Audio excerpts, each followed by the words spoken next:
공산주의 유령은 어떻게 우리 세계를 지배하는가? 제2장 유럽에서 시작되다.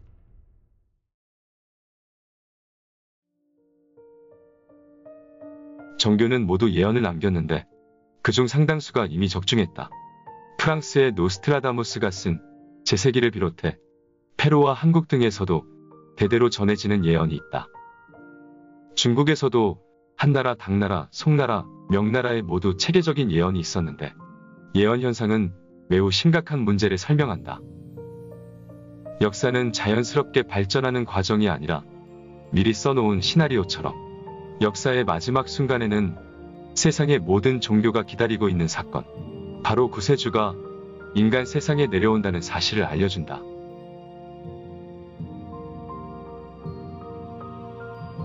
영화 제작에서 가장 기본적인 상식은 모든 것은 클라이맥스를 위해 만들어진다는 점이다. 이 각도에서 본다면 역사라는 이 각본의 절정은 구세주가 인간 세상에 신의 기적을 크게 드러내기 전에 치르는 최후의 정사대전이다. 전지전능한 창세주는 최후의 관건적 시기에 길을 잃은 인간을 일깨우기 위해 정교한 배치를 했다. 이 모든 것이 인간 세상의 복잡한 국면을 조성했다. 수많은 악령이 세상에 내려오면서 세상이 어지러워지고 사람의 도덕도 매우 타락했다. 이것이 바로 오늘날 세상의 현실이다. 인류의 이러한 타락은 하룻밤 사이에 발생한 것이 아니다. 중요한 원인 중 하나는 무신론이 성행하면서 사기성 이론으로 사람들을 속였다는 점이다. 이런 거짓말은 마르크스 이전에 이미 시작됐고, 마르크스는 온갖 사기를 집대성한 자로서 레닌은 마르크스의 이론을 토대로 독재 폭력 정권을 세웠다. 간단히 말해서 마르크스는 최후의 시각에 사람들이 창세주를 인식하지 못하도록 방해하는 악령이다. 마르크스는 결코 무신론자가 아니다. 그가 숭배한 것은 사교이며 그의 이론은 악령을 대신해서 하는 말이다. 1. 마르크스 신앙은 신을 반대하는 사교. 마르크스는 서적을 많이 출판했다. 널리 알려진 것은 공산주의 운동의 이론적 토대인 공산당 선언과 자본론이다. 전자는 1848년에, 후자는 1876년부터 1894년 사이에 출판했다. 서방의 마르크스 연구자들에 의하면 마르크스는 악마로 변하는 과정을 거쳐 악령의 대변자가 됐다. 마르크스는 젊었을 때 자신의 글에서 하느님을 열정적으로 찬양했다. 그러나 그 이후 신비로운 사건이 벌어지면서 전혀 다른 마르크스로 변신했다. 마르크스의 시 절망자의 기도에서 그 단서를 찾을 수 있다. 저주와 운명의 멍에 속에서 하느님은 나에게서 모든 것을 빼앗았네. 이 세상 모든 것을 뒤로한 나에게 남은 것은 증오뿐이라네. 나는 하늘에 나의 왕좌를 세우리라. 그 꼭대기는 추위와 두려움이고 그 바닥은 미신의 전율이며 그 주인은 가장 어두운 극도의 고통이라네.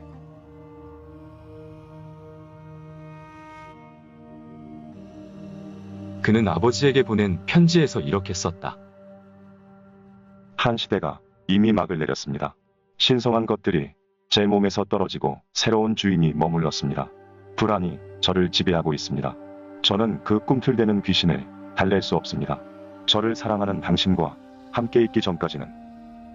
마르크스는 창백한 처녀라는 시에서 말했다. 나는 천국을 잃었음을 알고 있다. 예전에 하느님을 믿었던 나의 영혼은 지금은 지옥에 갈 수밖에 없구나. 마성으로 변한 마르크스의 심리 상태를 그의 가족은 뚜렷이 감지했다. 1837년 3월 2일, 마르크스의 아버지가 그에게 편지를 썼다. 나는 언젠가 네가 명성을 떨치고 세속의 성공을 이루기를 기대했다. 하지만 지금 너에게 명확히 말해주겠다. 그런 것들이 나를 즐겁게 할 수 없단다. 네 마음이 악령으로 변하지 말아야 내가 즐거울 수 있단다. 마르크스의 딸은 자신이 쓴 책에서 자신이 어렸을 때 마르크스가 딸들에게 많은 이야기를 들려줬다고 했다. 그녀가 특히 좋아했던 이야기는 한스 로클이라는 사람의 이야기로. 한스 로클은 주술사였고 장난감 가게를 가졌지만 빚이 많았다. 그래서 그는 자신이 가진 멋진 장난감들을 하나씩 악령에게 팔아야 했다. 마르크스가 악령에게 판 것은 장난감이 아니라 자신의 영혼이다. 그는 자신의 시 연주자에서 기이한 자백을 했다. 지옥의 기운이 솟아올라 내 머리를 가득 채우고 나를 미치게 하며 내 마음을 완전히 변화시킨다. 이 검을 보았는가? 암흑의 왕이 내게 팔았노라. 그것은 나를 위해 시간을 내어 내게 인기를 주었네. 내 죽음의 춤은 더욱 대담해져야 하네. 로버트 페이는 자신의 저서 마르크스에서 이렇게 논평했다. 우리는 영원히 끝나지 않는 이야기가 마르크스의 자서전임을 짐작할 수 있다. 그는 악령의 시선으로 세상을 보았고 그는 악령의 특성을 갖추었다. 때때로 그는 그가 악령의 직무를 수행하고 있음을 의식했던 것 같다. 미국의 정치 철학자인 에릭 보겔리는 이렇게 썼다. 마르크스는 자신이 세계를 창조한 신이라고 여겼다. 그는 피조물이 되기를 원치 않았다. 그는 피조물의 생존 시선으로 이 세상을 보고 싶지 않았다. 그는 대립의 일치의 시선, 즉 신의 입장에서 세계를 바라보려고 했다. 마르크스는 그의 시, 인간의 자존심에서 신에게서 벗어나 신과 동등하기를 바란다고 표현했다. 경멸하는 마음으로 나는 이 세상에 도전하네. 세계라고 하는 얼굴에 갑옷을 던져 이 거대한 난쟁이의 붕괴를 지켜보리. 그러나 이놈의 붕괴는 아직 나의 희열을 진정시킬 수 없구나. 나는 신처럼 폐허가 된 왕국을 빠져나가 개선하리라. 나의 말은 구절구절 불과업이니 나는 조물주와 동등하다고 느낀다네. 사교 신앙을 가진 마르크스는 반항적인 시각에서 글을 썼다. 나는 줄곧 조물주에게 복수하고 싶었다. 신의 생각은 일종의 변태 문명의 청사진이니 반드시 없애야 한다. 마르크스가 죽은 지 얼마 되지 않아 그의 가정부 헬렌은 말했다. 그는 신을 경외하는 사람이었다. 그는 중병을 앓았을 때 혼자 방에서 머리에 띠를 두르고 촛불을 마주하고 기도했다. 한 분석 자료에 의하면 마르크스의 기도 의식은 유대교의 것도 아니고 기독교의 것도 아니었지만 그가 무신론자가 아니었음은 분명하다. 인류 역사상 출현한 위대한 인물들은 중생을 구도하는 동시에 여러 가지 문명의 토대를 마련했다. 예를 들어 예수는 기독교 문명을 세웠고 중국 역사상 노자는 중화 문명의 중요한 버팀목인 도가 사상을 세웠으며 석가모니는 불교를 창립했다. 이러한 위대한 인물들, 그들의 지혜는 수련으로 깨달은 것이지 인간의 지식에서 비롯된 것이 아니다. 문명이 최후의 정사대전으로 치닫는 시기에는 시대의 요구를 거스르기 위해 나온 악령이 있게 마련이다. 마르크스의 지식은 비록 이전 사람들의 이론을 참고했지만 결정적인 기원은 사악한 악령에서 나온 것이다. 마르크스는 헤겔에 관하여라는 시에서 말했다. 나는 명상을 통해 가장 심오하고 숭고한 진리를 발견했기에 하느님처럼 위대하네. 나는 어둠으로 만든 옷을 입었다네. 그분과 마찬가지로. 그의 목표는 사람이 도덕을 타락시켜 신을 등지게 만듦으로써 최종적으로 지옥에서 영원히 불에 타서 회멸되게 하는 것이다. 이 마르크스주의 출현의 역사적 배경. 악령은 마르크스주의를 전파하기 위해 세상에서 온갖 이론을 준비했다. 또한 공산사교에 적응하기 위한 모종의 사회 형태도 만들었다. 많은 학자가 마르크스의 이론은 헤겔과 포이어바흐의 영향을 깊이 받았다고 여긴다. 포이어바흐는 신의 존재를 부정했고 종교는 지각의 무한성에 대한 인식에 불과하다고 믿었다. 그의 뜻인즉 신은 인간이 만들어낸 것에 불과한 것으로 사람들이 상상을 통해 자신의 능력을 확장한 결과라는 것이다. 포이어바흐의 이론은 공산주의가 출현하고 범람한 현상을 새롭게 이해할 수 있게 한다.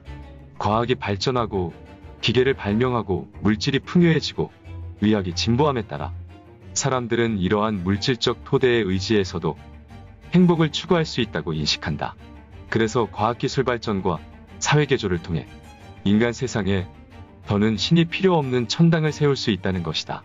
이것이 바로 공산주의라는 사교가 사람들을 속여 사교의 이론을 믿게 하는 중요한 수단 중 하나다. 포이어바흐가 최초로 기독교를 부정한 사람은 아니다. 예를 들어 프리드리히 슈트라우스는 1835년에 출판한 자신의 책 예수의 생애에서 성경의 진실성과 예수의 신성을 의심했다. 더 거슬러 올라가면 17세기에서 18세기의 계몽운동 시기, 심지어 고대 그리스 시대로 올라갈 수 있다. 비록 마르크스의 공산당 선언이 다윈의 종의 기원보다 11년 먼저 출간됐지만 다윈의 진화론 가설은 마르크스에게 과학처럼 보이는 근거를 제공했다. 만약 모든 종이 자연적으로 발생했고 자연 선택, 적자 생존의 결과라고 한다면, 그리고 인간이 최고급 생명이라고 한다면 신의 자리는 자연히 배제된다. 1860년 12월 마르크스는 엥겔스에게 보낸 편지에서 이렇게 말했다. 비록 종의 기원, 이 책은 영어로 엉성하게 썼지만 우리의 관점에 자연사의 기초를 제공했다. 1862년에는 사회주의 사상가인 페르디난트 라살에게 보낸 편지에서 마르크스는 말했다. 이 책은 역사상 계급투쟁의 자연과학적 근거로 쓸 수 있다. 자연과학 분야의 진화론과 철학 분야의 유물론은 사람을 현혹하는 두 가지 도구를 마르크스 이론에 제공했다. 이론적인 준비 외에도 마르크스 시대의 사회는 심각한 변화를 겪고 있었다. 마르크스는 제1차 산업혁명 시대에 태어났다. 1769년 와트가 증기기관을 개량함으로써 유럽은 간의 수공업에서 공장제 기계공업으로 전환했다. 농업 발전으로 인한 많은 잉여노동력을 공업 생산에 투입할 수 있었다. 자유무역이 발전함으로써 제품을 각지에 판매할 수 있게 됐고, 금융혁명은 공업혁명에 자본을 주입했다. 이러한 것들은 사회 구조에 심각한 변화를 일으켰다. 산업화는 필연적으로 도시의 발흥과 더불어 인구, 지식 관점의 흐름을 이끌었다. 마르크스도 독일에서 추방된 뒤 프랑스와 벨기에를 전전하다 런던에 건너가 빈민가에서 살았다. 마르크스의 말년에 이미 제2차 산업혁명이 일어나 전기, 내연기관, 화학 등이 연이어 나타났다. 전신과 전화가 발명돼 통신을 더욱 편리하게 만들었다. 매번 사회 변동이 있을 때마다 인류는 경험 부족으로 빈부의 분화, 경제 위기 등의 문제가 발생했다. 이는 마르크스가 사회 형태가 죄악으로 가득 찼다고 비난하며 반드시 철저히 부숴버려야 한다고 선전할 수 있는 토양을 제공했다. 이와 동시에 이러한 새로운 과학기술은 사람들에게 자연을 개조하는 능력을 높여줬을 뿐만 아니라 오만도 키웠다. 여기서 재차 강조하는 것은 이런 사회적 변동과 이론적 준비가 마르크스주의를 불러내고 전파하는 데 기여했다기보다는 악령이 그렇게 될 수 있는 조건들을 미리 만들어냈다는 점이다. 3. 프랑스 대혁명과 공산주의. 1789년에 일어난 프랑스 대혁명은 그 영향이 매우 컸다. 그것은 전통적인 군주제를 무너뜨리고 전통적인 사회 질서를 뒤집어 엎고 폭도들이 한 차례 광란을 시작했다. 엥겔스는 이렇게 말했다. 혁명은 두말할 것도 없이 천하에서 가장 권위적인 것이다. 혁명은 바로 일부 사람이 창, 총칼, 배포, 즉 매우 권위적인 수단으로 다른 일부 사람에게 자신의 의지를 강요하는 것이다. 승리한 정당이 자신들의 노력에 결실을 잃지 않으려면 무기로 반동파의 두려움을 느끼게 해 자신의 통치를 유지해야 한다. 프랑스 대혁명 후 권력을 잡은 자코뱅파는 이 이치를 잘 알고 있었으며 그의 지도자인 로베스피에르는 공포정치를 실행했다. 자코뱅파가 실시한 세 가지 방면의 공포정책은 모두 훗날의 공산당과 매우 유사하다. 그것은 정치공포, 경제공포, 종교공포를 말한다. 로베스피에르는 프랑스 국왕 루이 16세를 단두대에 올렸을 뿐만 아니라 무려 7만 명을 죽였는데 그들 대부분은 완전히 무고한 사람이었다. 로베스피에르가 죽은 후 그의 묘비에는 이렇게 적혀있다. 지나가는 행인들, 나를 위해 슬퍼하지 말라. 내가 살아있다면 당신들은 한 사람도 살 생각을 하지 말아야 한다. 자코뱅파가 실시한 세 가지 방면의 공포정책은 모두 훗날의 공산당과 매우 유사하다. 그 정치적 공포 수법은 레닌과 스탈린 시기의 숙청과 똑같다. 혁명가들이 혁명법정을 개편한 점, 파리와 각지에 단두대를 설치한 점, 혁명위원회에서 피의자 신분을 결정한 점, 중앙특파원이 각 지방과 군대에서 절대적인 권력을 가진 점, 프롤레타리아가 정치 생활에서 지위가 매우 높다는 점, 각 혁명단체가 적에 대한 투쟁을 강화한 점 등은 모두 정치적 공포의 주요 내용이다. 그 대표적인 사건이 1794년 6월 10일에 제정된 프레리 알리 12일법이다.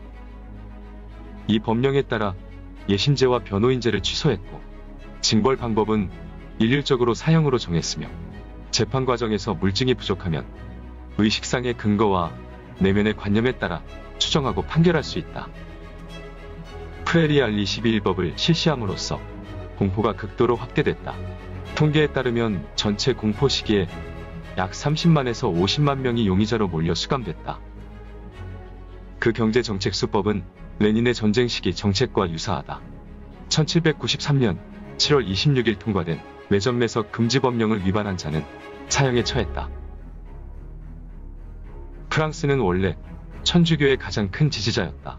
그러나 자크 르네 에베르와 피에르 쇼메떼 그리고 그들의 지지자들은 일종의 무신론 신앙을 창립해 이성숭배라고 칭하며 천주교 소멸을 그들의 목표로 삼았다. 1793년 10월 5일 국민공회는 기독교력을 폐지하고 공화력을 시행했다. 11월 10일 파리의 노트르담 성당은 이성의 성당으로 바뀌었고 한 배우를 이성의 여신으로 분장시켜 경배를 받게 했다. 무신론을 근거로 한 이 새로운 이성교는 파리에서 빠르게 퍼졌고 일주일 사이에 교회 3개를 제외한 모든 교회가 파리에서 폐쇄됐다. 종교공포 운동이 아주 빠르게 전국 각지에 퍼졌으며 한 무리 성직자가 체포됐고 그중 일부는 처형됐다.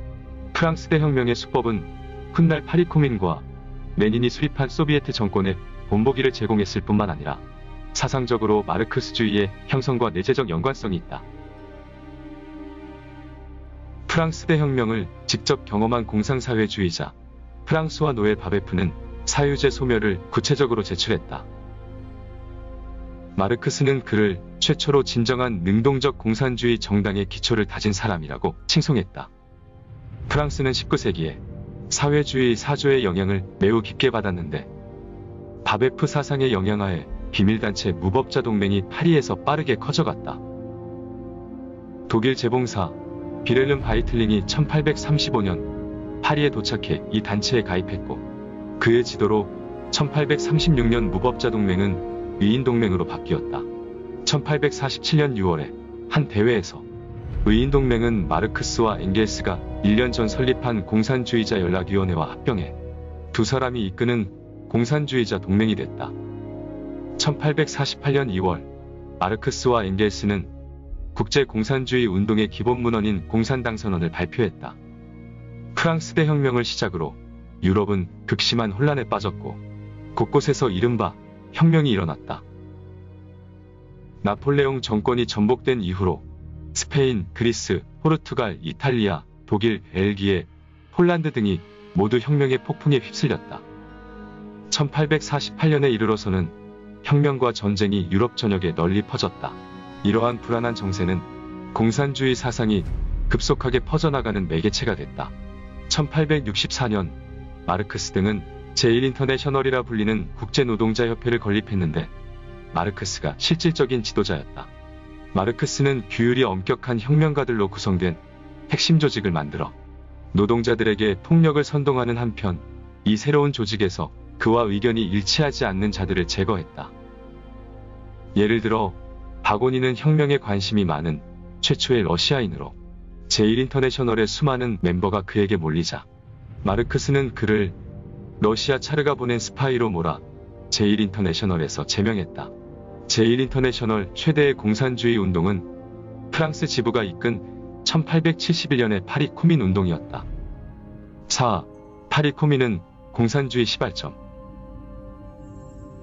프랑스가 프로이센과의 전쟁에서 패배한 뒤 프랑스 황제 나폴레옹 3세가 항복을 선언했음에도 불구하고 프로이센인들이 파리를 포위한 것이 파리 코민이 발발한 배경이다. 프로이센은 곧 철수했지만 패전의 치욕과 장기적으로 축적된 프랑스 노동자들의 정부에 대한 불만이 터져나왔다. 새로 설립된 프랑스 제3공화국의 임시 행정관 아돌프 티에르는 베르사유로 물러났고 파리에는 권력 공백이 생겼다. 1871년 파리 코민은 사회 최하층의 폭도와 깡패들이 주도한 무장 반란으로 시작됐고 그 지도자들은 사회주의자, 공산주의자, 무정부주의자, 형형색색의 급진주의자로 이루어졌다. 제1인터내셔널 프랑스 지부가 직접 참여하면서 그들은 무산자, 프롤레타리아들을 이용해 사회혁명을 일으켰다. 그들은 인류 문명의 전통을 훼손하고 사회의 정치, 경제, 제도를 바꾸려고 했다. 그들은 대규모의 살육과 파괴를 개시했다. 파리와 성에 있던 수많은 문물과 유적지, 예술품을 훼손해 프랑스 문화를 크게 파괴했다. 일찍이 한 노동자가 반문했다. 나는 입장권 살 돈이 없는데 유적지, 오페라 하우스, 카페 콘서트가 내게 무슨 도움이 되느냐. 한 증인은 당시 상황을 이렇게 표현했다. 파리 코민은 잔인하고 비정한 것으로 1789년 피비린내 나는 혁명의 유산이다. 세상에서 가장 많이 본 죄악은 피비린내 나는 폭력혁명이다. 이 유혈 폭력혁명에 참여한 자는 망명자, 강도, 무신론자, 미치광이 등으로 그들은 알코올과 피에 취해 있었다. 프랑스 대혁명이 시작되자 프랑스 내부는 곧바로 전통과 반전통의 대립이 형성됐다. 파리 코민의 명예주석이 말했다. 프랑스를 둘러 갈라놓는 데는 두 가지 원칙이 있다. 하나는 정통의 원칙이고 또 하나는 인민주권의 원칙이다. 인민주권의 원칙은 모든 미래를 쟁취하는 인민 대중을 단결시킨다. 그들은 착취의 고통에 시달렸기 때문에 그들을 숨쉬지 못하게 누르고 있는 틀을 깨버려야 한다. 그들의 신념의 일부는 공상사회주의자 생시몽의 원안에서 비롯됐다. 그는 국가의 노동자 한 명이 줄어들면 빈곤해지고 놀고 먹는 사람 한 명이 없어지면 부유해진다. 그러므로 부자가 죽는 것은 좋은 일이다 라고 했다. 마르크스는 프랑스 내전 당시 이렇게 말했다. 제국의 직접적인 대립물은 바로 코민이다. 즉 계급 통치의 군주제 형식뿐만 아니라 계급 통치 자체를 대체할 공화국을 만들어야 한다. 코민이 바로 이 공화국의 추호도 모호함이 없는 형식이다. 코민은 다수자의 노동을 소수자의 재부로 바꾸는 그러한 계급 소유제를 없애고자 한다. 만약 이것이 공산주의가 아니라면 무엇이 또 공산주의가 될 수 있다는 말인가? 파리 코민은 공산주의의 전형적인 특징을 갖추고 있었다. 프랑스 영웅 나폴레옹을 기념하는 당돔을 파괴하고 교회 재산을 몰수하고 성직자를 학살했다. 학교에서는 종교 내용을 가르치지 못하게 하고 신상의 현대적인 옷을 입히고 담뱃대를 물렸다. 페미니즘도 널리 상행했는데 여자들은 심지어 방화하고 예술품을 파괴하도록 남자들을 부추겼다. 중국인 장더인은 당시 상황을 이렇게 묘사했다. 남자들뿐만 아니라 여자들도 포악했다. 그들이 사는 곳은 고층 빌딩이었고 먹는 것은 진수성찬이었으며 눈앞에 향락에 빠져 죽음을 잊었다. 전세가 기울자 건물을 불태워 진귀한 물건들을 잿더미로 만들었다. 현장에서 여성 반군 수백 명이 체포됐는데 불을 질러 체포를 거부한 것이 자신들의 계략임을 신속히 자백했다. 이런 점에서 볼 때 파리 코민이 멸망 직전에 보여준 광기는 놀랄만한 일이 아니다.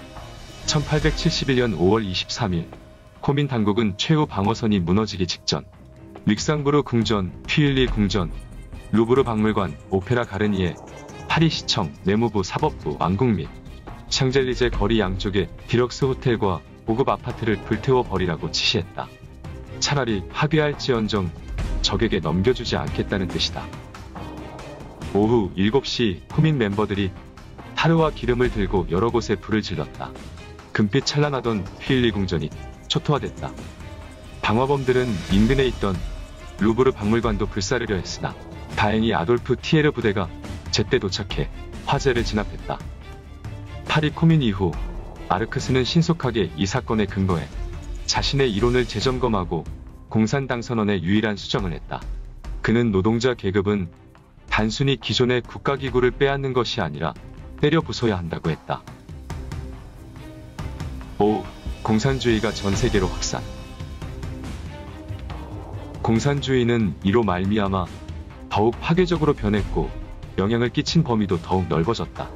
마르크스가 죽고 6년 후인 1889년 제1인터내셔널 해체 13년이자 프랑스 대혁명 100주년 되는 해에 국제노동자협회가 부활했다. 마르크스주의자들은 다시 모여 이른바 제2인터내셔널을 만들었다.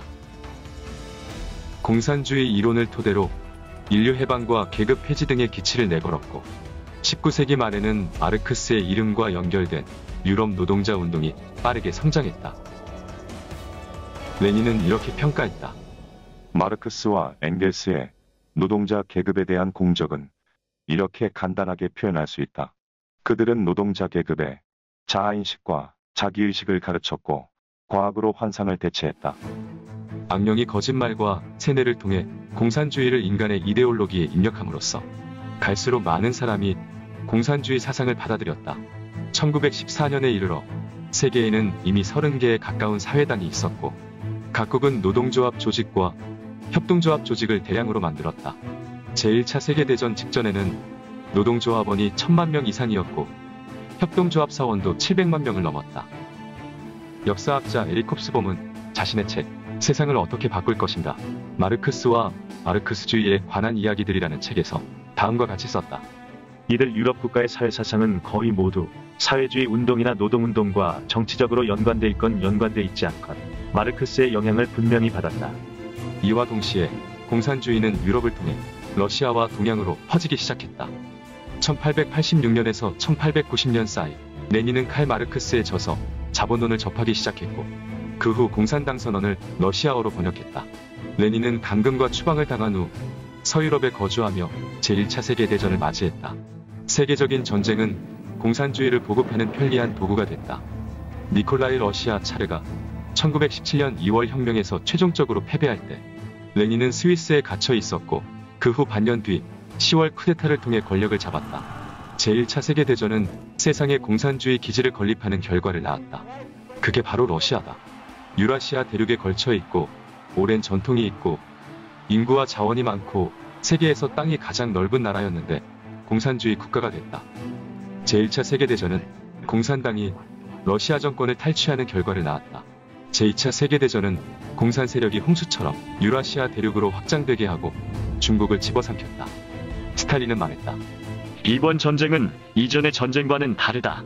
누구든 영토를 점유하는 자는 그 영토에 자신의 사회제도를 추진한다. 2차 대전 이후 소련은 핵무기로 무장해 초강대국이 되어 국제외교 정세를 쥐락펴락하며 공산주의를 전 세계로 퍼뜨렸다. 1946년 3월 5일 윈스턴 처칠이 말했다. 동맹국의 승리로 밝았던 대지에 이미 어두운 그림자가 드리워졌다. 소련과 공산주의의 국제조직이 가까운 장래에 무슨 일을 하려는지 그들이 공산주의의 사교를 확장하고 전파하는 종착점이 어디인지 아무도 몰랐다. 냉전기간 공산국가는 4개 대륙에 널리 퍼져 있었고 자유세계와 공산진영이 격렬하게 대치했다. 전 세계는 마치 하나의 태극문양처럼 절반은 차가운 공산주의, 다른 절반은 뜨거운 공산주의였다. 자유세계의 국가는 표면상으로는 공산국가가 아니지만 공산주의나 사회주의를 실천하고 있었다.